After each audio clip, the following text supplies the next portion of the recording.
اور خدا نخواستہ کو یہ نہ سمجھے کہ لعنت خدا نخواستہ گالی کا نام ہے. گالی اور چیز ہوتی ہے، لعنت اور. پروردگار نے گالی دینے سے منع کیا ہے، گالی نہیں دی جا سکتی. اور گالی کو ہمارے یہاں ہر چیز کو کبھی کبھار توہین کے زمرے میں، غصاگی کے زمرے میں، کسر شان کے زمرے میں لے کر آتے ہیں اور یہ سمجھتے ہیں کہ اس کا مطلب گالی ہوتا ہے. میں بہت بریکٹس کے اندر شریعت کی نگاہ میں گالی کی تعریف بیان کر رہا ہوں. گالی شریعت کی نگاہ میں اسے کہتے ہیں کہ کسی کے محارم کی توہین کی جائے، کسی کے محرم رشتہ داروں کی توہین کی جائے اور اس کی طرف بری نسبت دی جائے. اور میں نے انورٹڈ کوماس کے اندر یہ بیان کر، تو یہ کرنے کی اجازت نہیں ہے. حتیٰ یہ کرنے کی تو کافروں کے لیے بھی اجازت نہیں ہے کہ ہم خدا نخواستہ کافروں کو بھی گالیاں نہیں دے سکتے. گالی دینے سے انسان کی اپنی زبان ناپاک ہوتی ہے، گالی دینے کی اجازت نہیں ہے. قرآن نے ارشاد فرمایا کہ وَلَا تَسُبُّوا الَّذِينَ يَدْعُونَ مِن دُونِ اللَّهِ فَيَسُبُّوا اللَّهَ عَدْوًا بِغَيْرِ عِلْمٍ.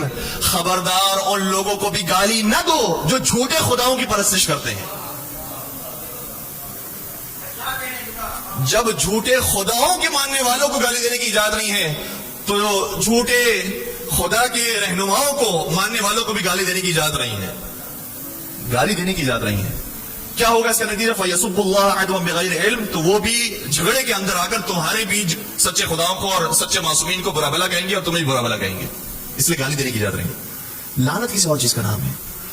اور لعنت یہ اتنا کلیئر مفہوم ہے. ہمارے یہاں بعض لوگ لعنت سے اتنا گھبراتے ہیں تو کہ یہ کہتے ہیں کہ لعنت تو شیعوں کی ایجاد ہے. بھائی لعنت شیعوں کی ایجاد نہیں ہے، لعنت قرآن کی آیت ہے. اگر قرآن پر عمل کرنے والے ہی شیعہ ہوں تو پھر کہہ سکتے ہیں کہ یہ ایجاد بھی شیعوں کی ایجاد ہے، ورنہ قرآن میں لعنت کا ذکر ہے.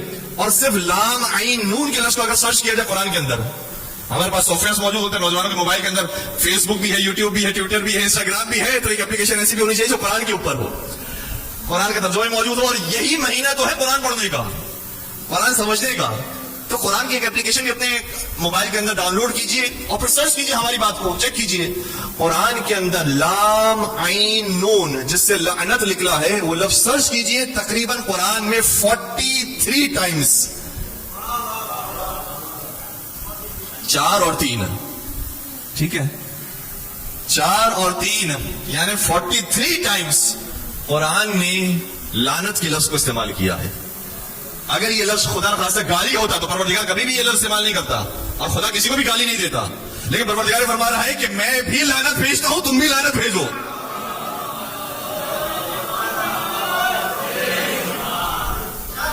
اور لگتا یہ ہے کہ لعنت کو وہی نہیں مانتے ہیں جو مباہلہ کو نہیں مانتے. جو مباہلہ کو اچھی طریقے سے جانتے ہیں اور انہیں معلوم ہے، وہ پھر ہماری اجازت نہیں ہے. قرآن کی آیت ارشاد ہوتا ہے کہ فَقُلْ تَعَالَوْا نَدْعُ أَبْنَاءَنَا وَأَبْنَاءَكُمْ وَنِسَاءَنَا وَنِسَاءَكُمْ وَأَنفُسَنَا وَأَنفُسَكُمْ ثُمَّ نَبْتَهِلْ فَنَجْعَلْ لَعْنَةَ اللَّهِ عَلَى الْكَاذِبِينَ.